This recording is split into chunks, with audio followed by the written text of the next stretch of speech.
हाँ, तो चलिए आज की क्लास के लिए हम लोग तैयार होते हैं।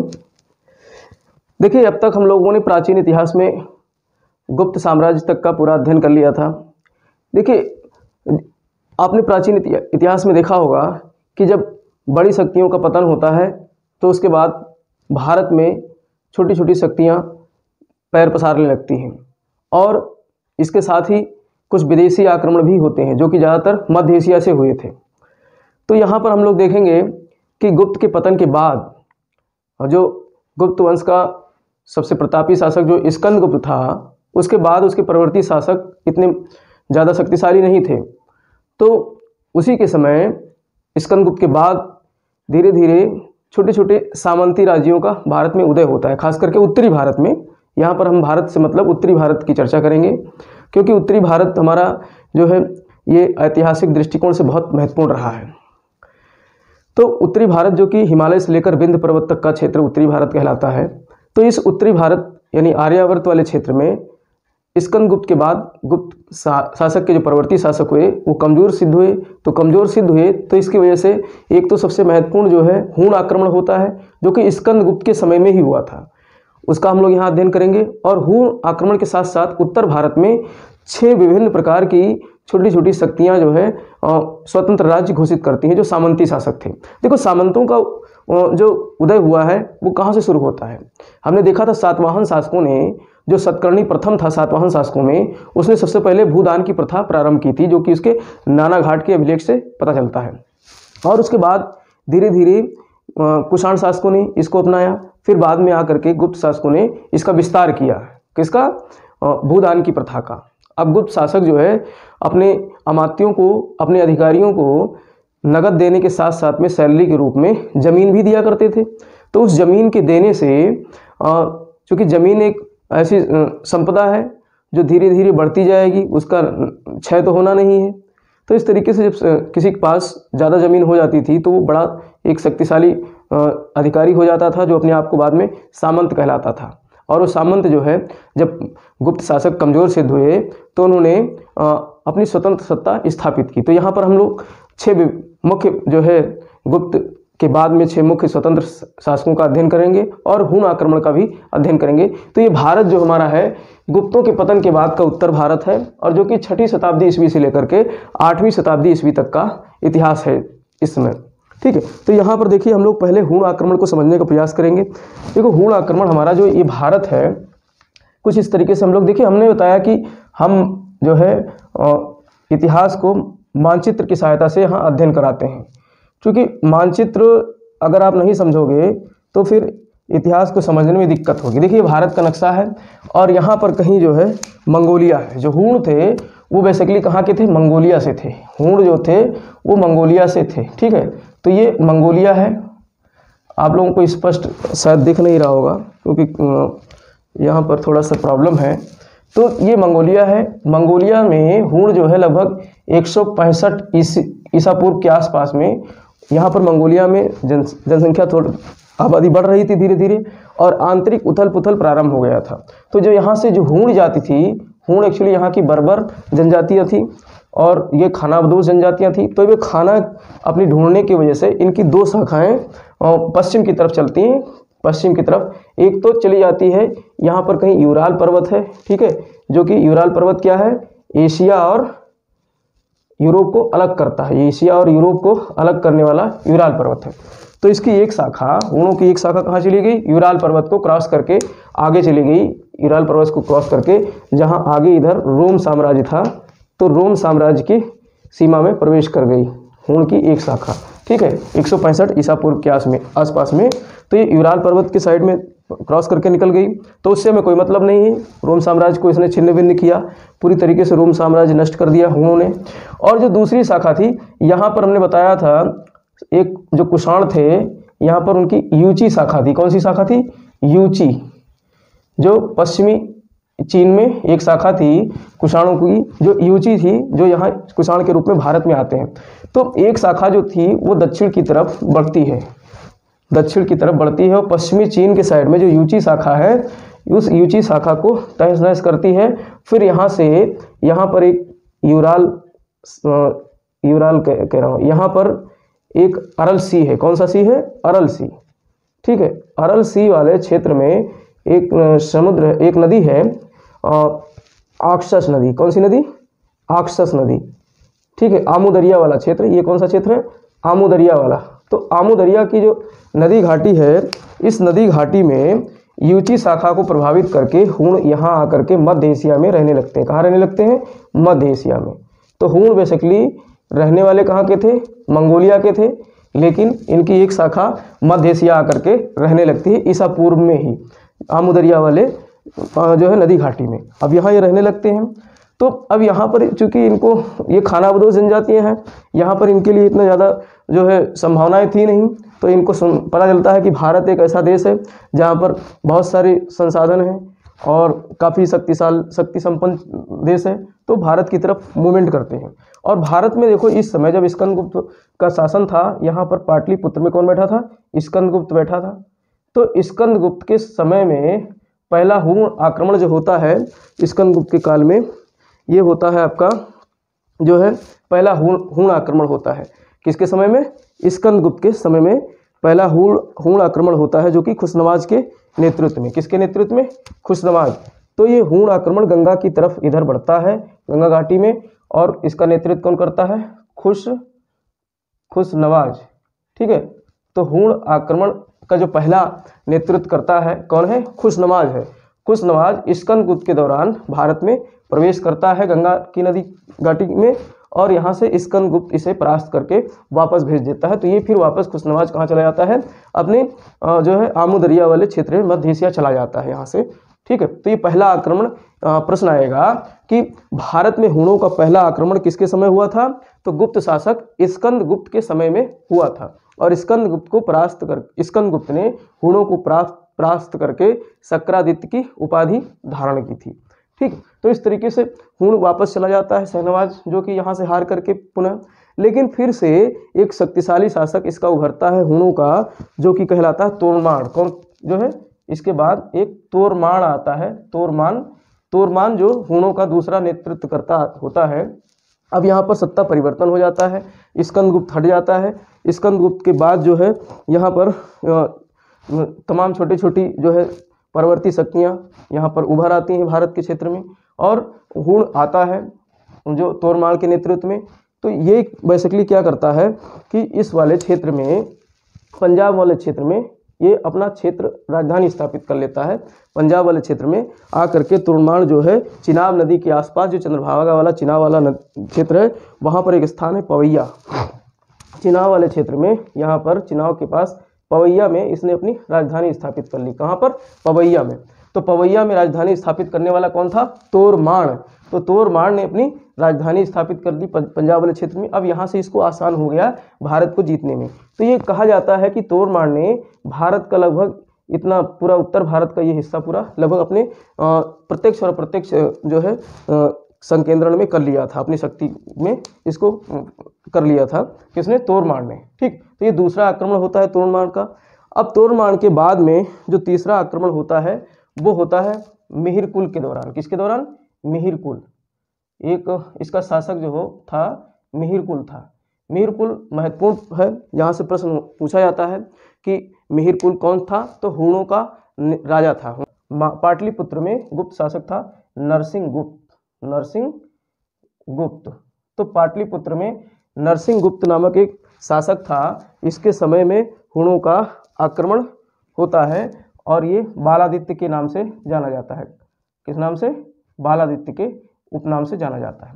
तो मिहिरकुल ने पहला आक्रमण तो कर दिया। पहला आक्रमण कहाँ से? पंजाब वाले क्षेत्र में आकर रहने लगा था। यहाँ से गंगा घाटी के क्षेत्र में पाटलिपुत्र की तरफ आक्रमण करता है, और नरसिंहगुप्त जो है गुप्त वंश का यहाँ पर शासक रहता है, जो बालादित्य के नाम से बालादित्य की उपाधि धारण करता है। और इसके बाद जो है यहाँ पर ये मिहिरकुल नरसिंहगुप्त से परास्त हो जाता है और इसे बंदी बना लेता है। कौन? नरसिंहगुप्त। नरसिंहगुप्त जब बंदी बना लेता है तो फिर इसकी माँ कहती है बेटा मिहिरकुल को छोड़ दो, वापस जाने दो। तो मिहिरकुल यहाँ से छूट करके वापस चला जाता है, और कश्मीर में यहाँ का जो शासक था कश्मीर का, यहाँ जाकर शरण ले लेता है। कौन? मिहिरकुल। मिहिरकुल बालादित से हार करके और कश्मीर आ जाता है। और कश्मीर में यहाँ पर जो है एक शासक जो कश्मीर का था उसके यहाँ शरण लेता है।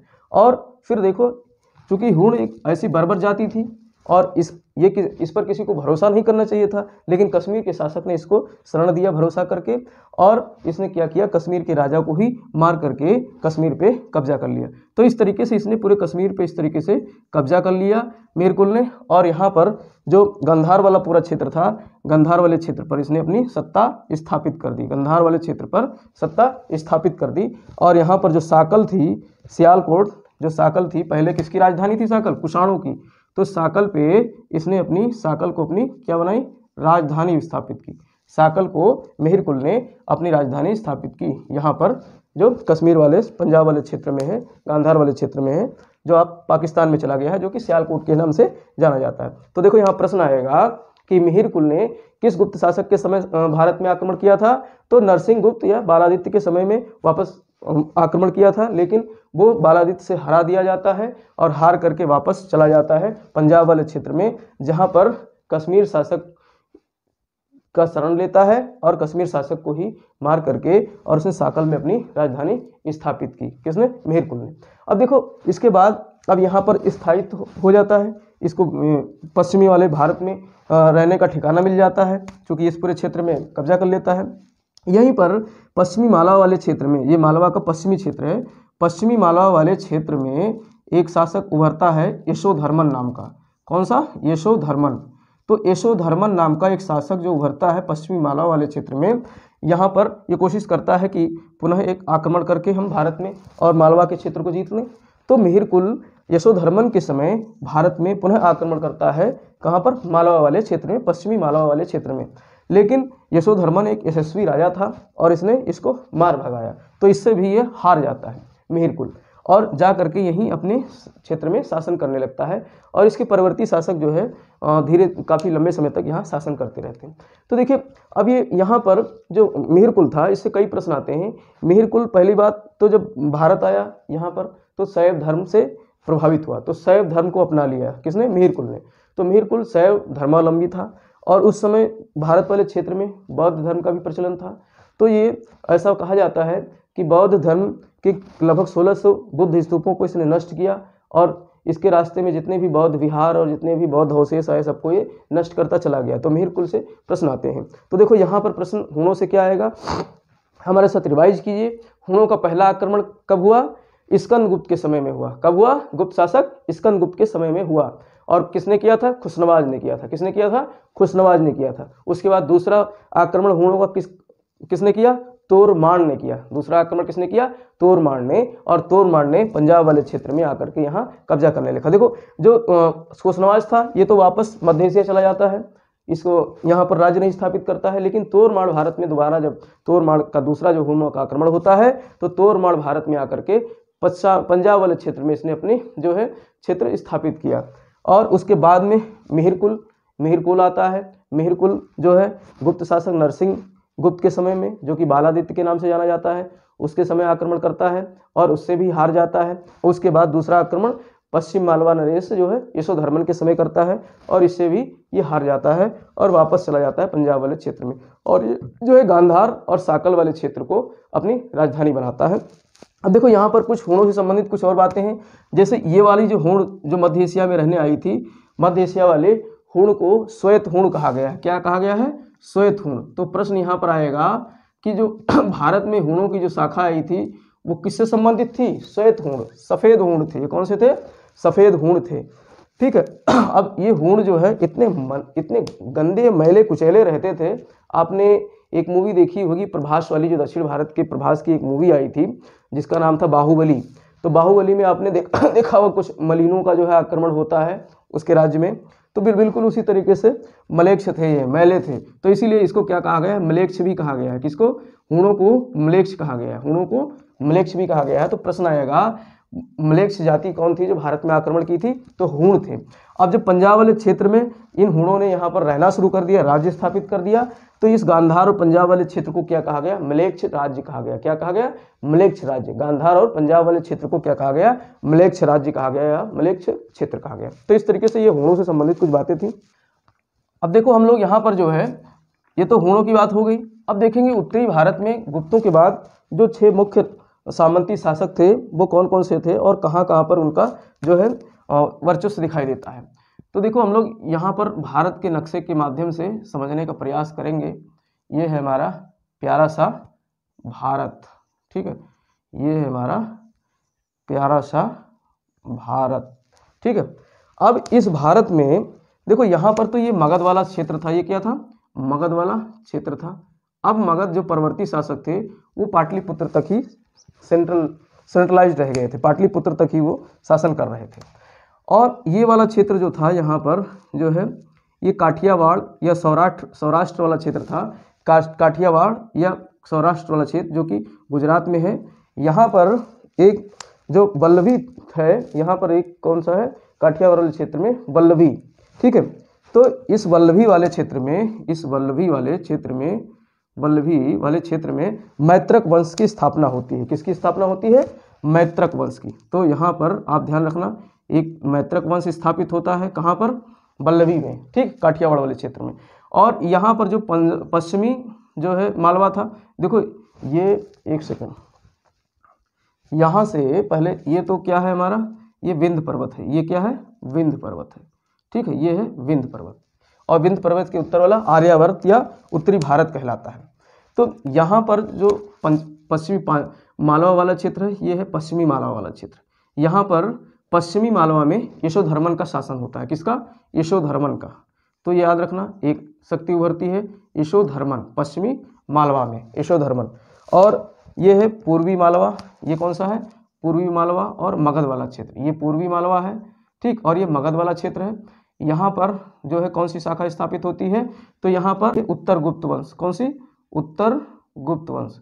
यहाँ पर उत्तर गुप्त वंश की शाखा स्थापित होती है मगध वाले क्षेत्र में, और ये दोनों मिला करके पूर्वी मालवा और मगध वाले क्षेत्र में उत्तर गुप्त वंश स्थापित होता है, ठीक। तो वल्लभी वाले क्षेत्र में जो सौराष्ट्र है, काठियावाड़ है, उस क्षेत्र में मैत्रक वंश स्थापित होता है।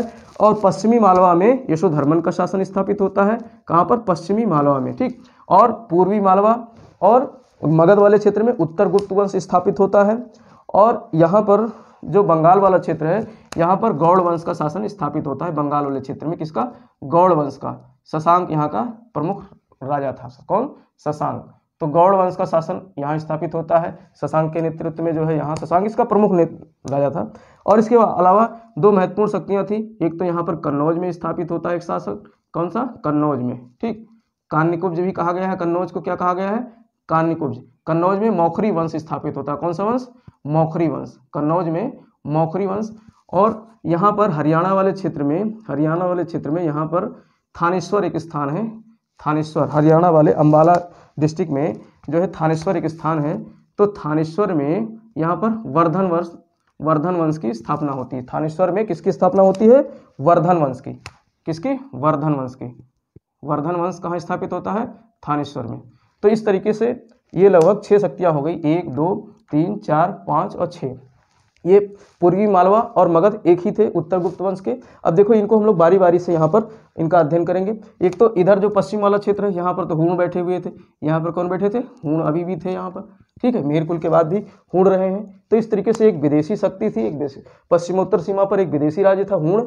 और सबसे पश्चिम में जो है थानेश्वर था, थानेश्वर जहाँ वर्धन वंश था। और उसके बाद में कन्नौज वाले या जो है कान्यकुब्ज वाले क्षेत्र में मौखरी वंश था। और जो वल्लभी वाला क्षेत्र है, काठियावाड़ वाले क्षेत्र में गुजरात में मैत्रक वंश स्थापित होता है। और यहाँ पर यशोधर्मन के नेतृत्व में जो है पश्चिमी मालवा में एक शासन स्थापित होता है। और पूर्वी मालवा और मगध वाले क्षेत्र में उत्तर गुप्त वंश स्थापित होता है। और बंगाल वाले क्षेत्र में गौड़ शासक रहते हैं। तो इस तरीके से ये 6 शक्तियाँ यहाँ पर किसके बाद में, गुप्तों के पतन के बाद में, जब गुप्त जो है कमज़ोर होने लगते हैं, तो यहाँ पर ये राज्य स्थापित होते हैं। अब एक एक करके हम बारी बारी से इसका अध्ययन करेंगे।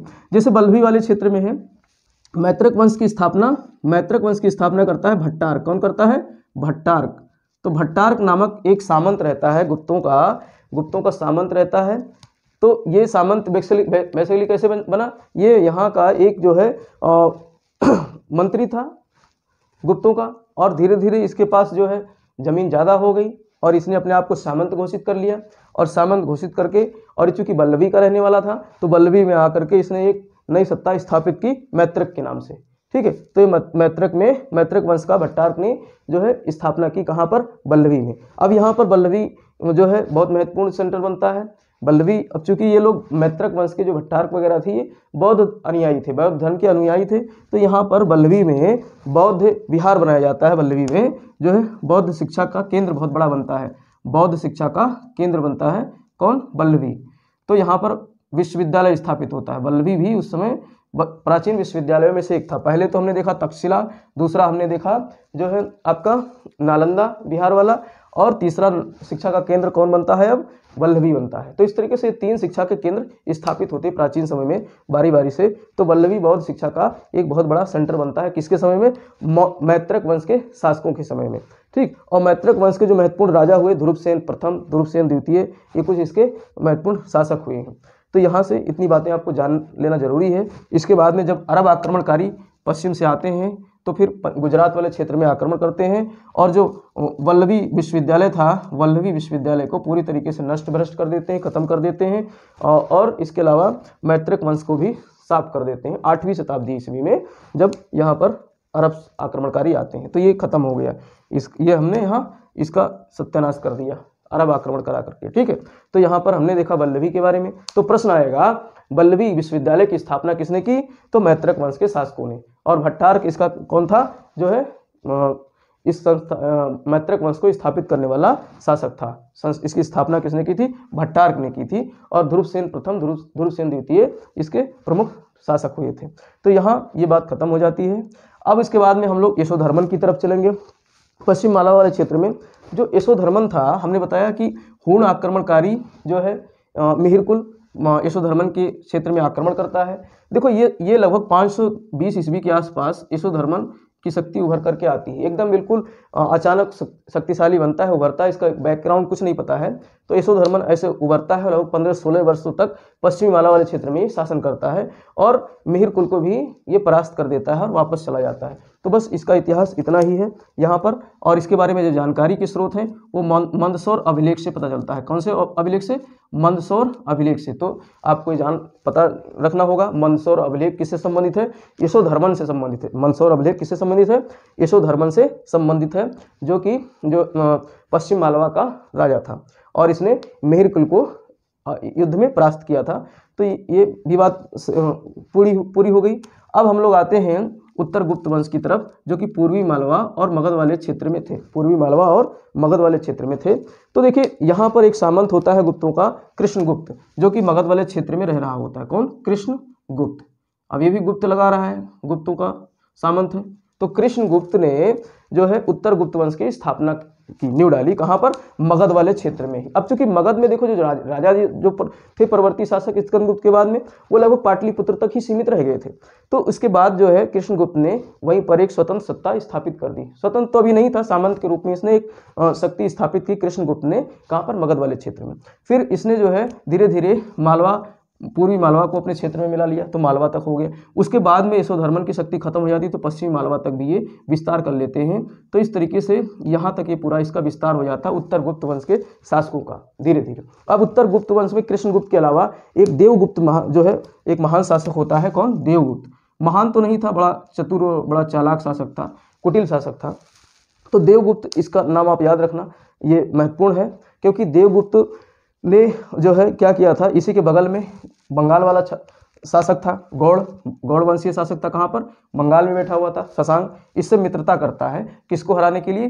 कन्नौज के मौखरी वंश को। क्योंकि अब ये चाहता है कि यहाँ भी जीत लिए हैं तो यहाँ तक कब्जा कर लें हम देवगुप्त।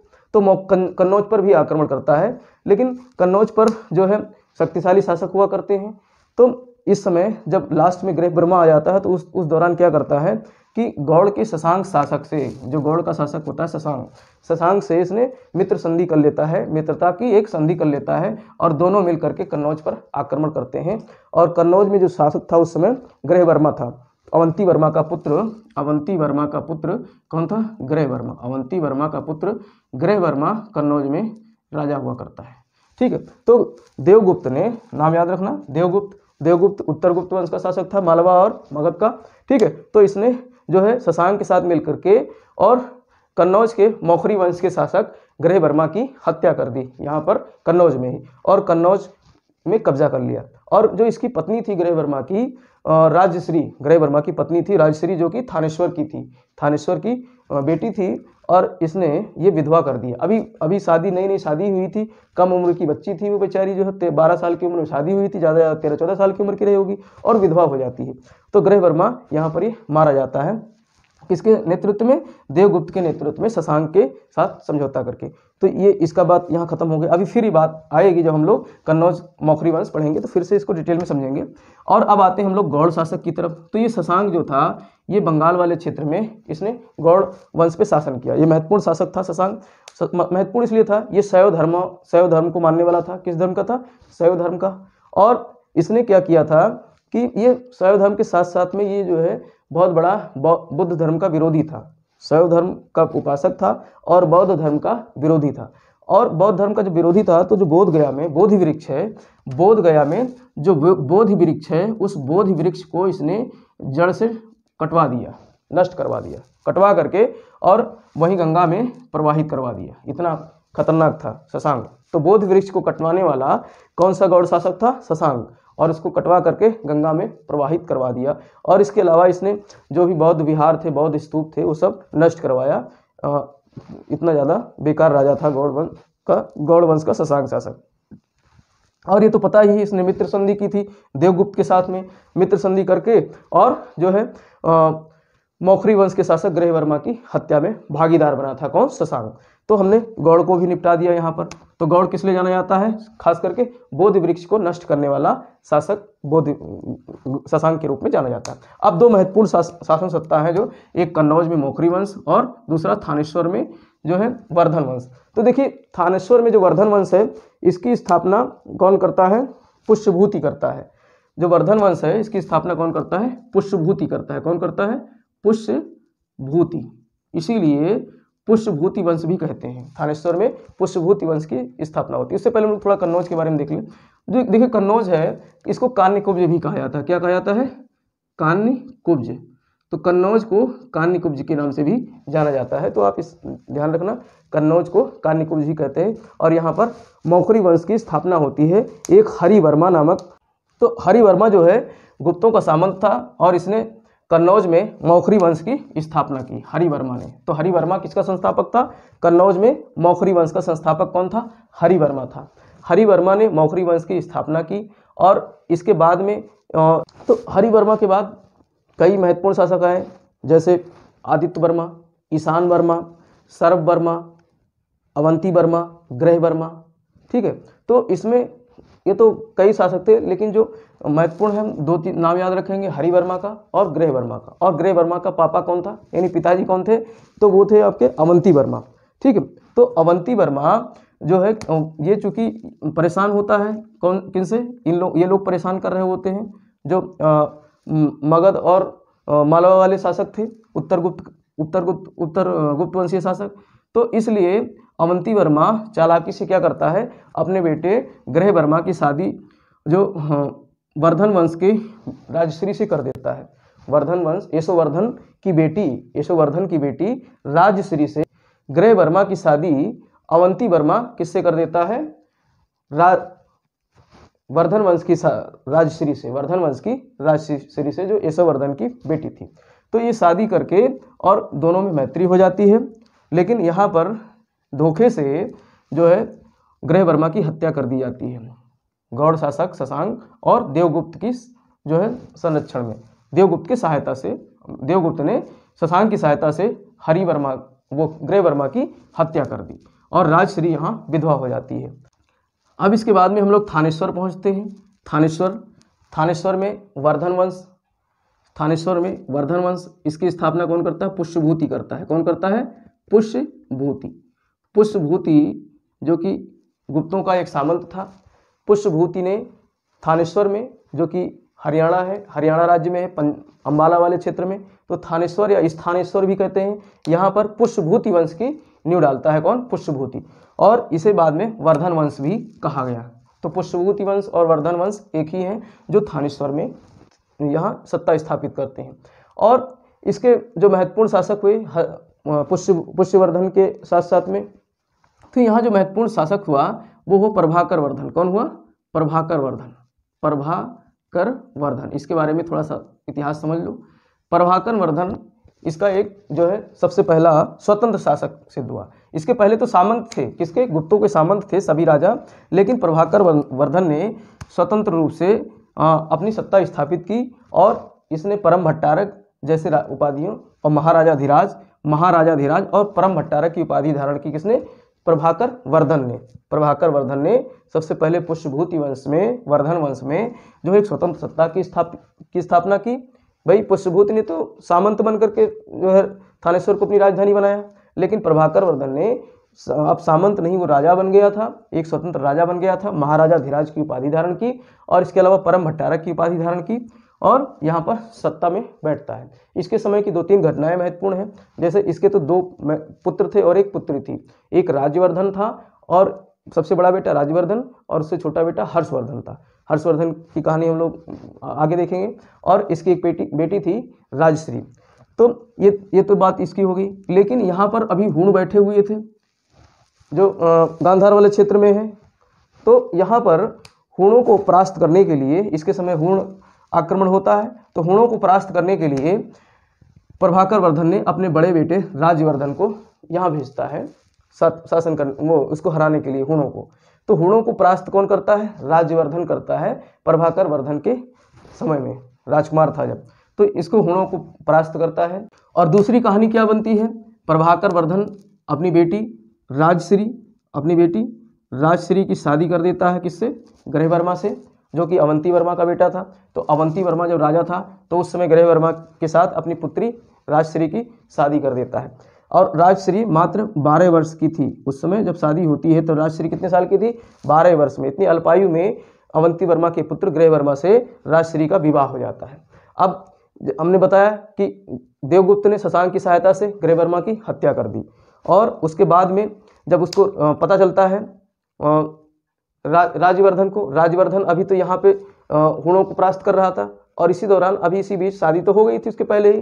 प्रभाकर वर्धन इसी दौरान बीमार होता है और उसकी मृत्यु हो जाती है। प्रभाकर वर्धन की। और उस प्रभाकर वर्धन की जो पत्नी होती है यशोमती, वो भी यहाँ पर जो अपना सती हो जाती है, अपने पति के साथ चिता में ही सती हो जाती इस प्रभाकर वर्धन के साथ ही। तो यशोमती भी मर जाती है। अब राज्यवर्धन को ये सूचना पता चलती है कि उनका बेटा जो है, उनका पिता मर चुका है। और यहाँ पर पीछे से जो है राज्यवर्धन की सहायता के लिए उसका छोटा भाई हर्षवर्धन भी जाता है, लेकिन वो जंगल में मस्ती उस्ती करने लगता है, शिकार उकार करने लगता है। तो उसी दौरान पहले पता चलता है जो है हर्षवर्धन राज्य में वापस लौट आता है। अब यहाँ पे जो षड्यंत्र रचा जाता है कि इसके पिता की मृत्यु के बाद हर्षवर्धन को राजा बनाया जाएगा। लेकिन राज्यवर्धन जब वापस आता है तो बहुत देखता है कि नगर में पूरा शोक मचा हुआ है। तो ये फिर बाद में घोषणा करता है कि मैं राजा नहीं बनूंगा, मैं तो संन्यास धारण कर लूँगा। तो हर्षवर्धन को बुरा लगता है, हर्षवर्धन दुखी होता है कि बड़े भाई के रहते हुए जो है हम कैसे राजा बन सकते हैं। तो फिर ये भाई को जो है मनाता है कि आप शासक बनिए। तो ये शासक बनता है। उसी दौरान पता चलता है कि ग्रहवर्मा जो उसके बहनोई है उसकी हत्या कर देता है। कौन? देवगुप्त। तो देवगुप्त ग्रहवर्मा की हत्या कर देता है और कन्नौज पर आकर के बैठ जाता है देवगुप्त, जो कि मालवा और मगध का उत्तर गुप्तवंशीय शासक था। तो अब इसको परास्त करने के लिए राज्यवर्धन सेना लेकर के निकलता है और कन्नौज पे आकर के और ग्रहवर्मा कि जो उसका बहनोई है उसके बदले में इसने देवगुप्त को एक युद्ध में मार दिया। किसने? राज्यवर्धन ने। अब देवगुप्त तो मर गया। अब इसका जो मित्र था शशांक, गौड़वंशीय शासक जो शशांक था, उसने बदला लेने के लिए एक योजना ये चली कि अपने शिविर में बुलाया कि राज्यवर्धन तुम आओ और हम अपनी बेटी की शादी की प्रस्ताव रखते हैं तुम्हारे सामने। तो उसको इस तरीके से धोखे से बुलाता है और अपने शिविर में ही शशांक ने राज्यवर्धन की हत्या कर दी। अब शशांक ने भी मार दिया, जो है मित्र हत्या का बदला ले लिया राज्यवर्धन को मार करके। अब हर्षवर्धन बचता है। तो हर्षवर्धन 606 ईस्वी में थानेश्वर पर जो है काबिज होता है, सत्ता स्थापित करता है 606 ईस्वी में। ठीक है। तो हर्षवर्धन वहाँ पर सत्ता स्थापित करता है। और इसके पहले यहाँ पर चूँकि इसकी राजश्री को देवगुप्त ने कन्नौज में एक कारागार में डाल दिया था, तो उसे भी मुक्त कराता है, राजवर्धन ही मुक्त कराता है उसी दौरान। और मुक्त करा करके फिर जो है वो चूँकि छोटी बेटी रहती है और अभी बच्चा भी नहीं था, तो इसलिए जो है इसका कोई वंश नहीं था, इसलिए जो है विंध्य पर्वतों की तरफ भागती है और सुसाइड करने के लिए। ठीक है, तो ये कहानी हम लोग कल देखेंगे। यहाँ तक हम लोगों ने पूरा अध्ययन कर लिया। अब देखो मेरे साथ इसको याद करो, भी रिवाइज करो। कैसे रिवाइज करते हैं? देखो सबसे पहले हम हूणों के बारे में देखते हैं। हूण आक्रमण सबसे पहला किसके समय में हुआ? तो स्कंदगुप्त के समय में हुआ। ठीक है, और कौन था? खुशनवाज ने सबसे पहला हूण आक्रमण किया किसके समय में? और स्कंदगुप्त के समय में। उसके बाद में तोरमाड़ का आक्रमण होता है और तोरमाड़ ने पंजाब में एक अपना सत्ता स्थापित कर ली थी। और उसके बाद में मिहिरकुल का आक्रमण होता है, जिसने साकल को अपनी राजधानी बनाई थी, मिहिरकुल ने। और मिहिरकुल 2 राजाओं से भारत के जो है हारता है। सबसे पहले तो गुप्त वंश के शासक नरसिंह गुप्त से, जो कि बालादित्य के नाम से जाना जाता है, उससे हारता है। और उसके बाद में यशोधर्मन से हारता है। तो ये तो हूणों की बात हो गई। और हूणों को ही ये कौन सी शाखा थी? श्वेत हूण थे जो भारत में आए थे, और इनको मलेच्छ भी कहा गया है। पंजाब वाले क्षेत्र को, गांधार वाले क्षेत्र को इसीलिए मलेच्छ राज्य या मलेच्छ क्षेत्र भी कहा गया। इसके बाद में जो 6 शासन सत्ता स्थापित हुई उसको बारी बारी से देख लेते हैं। एक तो वल्लभी में मैत्रिक वंश की स्थापना होती है, भट्टारक करता है। और उसके बाद में यशोधर्मन पश्चिम मालवा वाले क्षेत्र में, पूर्वी मालवा और मगध को मिलाकर के जो है उत्तर गुप्त वंशी शासक स्थापित होते हैं, जो कृष्णगुप्त के नेतृत्व में स्थापित होता है। और गौड़ जो बंगाल वाला क्षेत्र है, यहाँ पर शशांक एक महत्वपूर्ण शासक आता है, जो बोधि वृक्ष को कटवाता है, शशांक। ठीक, और इन दोनों की जो देवगुप्त है जो उत्तर गुप्त वंशीय शासक है, और शशांक दोनों मिलकर के मौखरी वंश के शासक जो अवंती वर्मा का बेटा ग्रह वर्मा है, इसकी हत्या कर देते हैं। ये कहानी हो गई। और इसके बाद में जो थानेश्वर में पुष्यभूति वंश की स्थापना पुष्यभूति करता है, ठीक है, जो कि हरियाणा वाले क्षेत्र में है। और यहाँ सबसे महत्वपूर्ण शासक होता है प्रभाकर वर्धन, जो अपनी बेटी राजश्री की शादी किससे करता है? कन्नौज मौखरी वंश के शासक ग्रह वर्मा से करता है। अब ग्रह वर्मा की हत्या हो जाती है, राजश्री विधवा हो जाती है, तो इसका बदला लेने के लिए राज्यवर्धन आता है। और राज्यवर्धन ने देवगुप्त की हत्या कर दी और अपनी बहन को उसके कारागार से मुक्त किया। और उसके बाद में जो है शशांक ने बदला लेने के लिए राज्यवर्धन को भी मार दिया। फिर उसके बाद में थानेश्वर में हर्ष अपनी सत्ता स्थापित करता है। हर्ष राजा बनता है। मात्र 16 वर्ष की आयु में हर्ष 606 ईस्वी में सत्ता में आता है। तो इसका हम लोग अध्ययन कल करेंगे।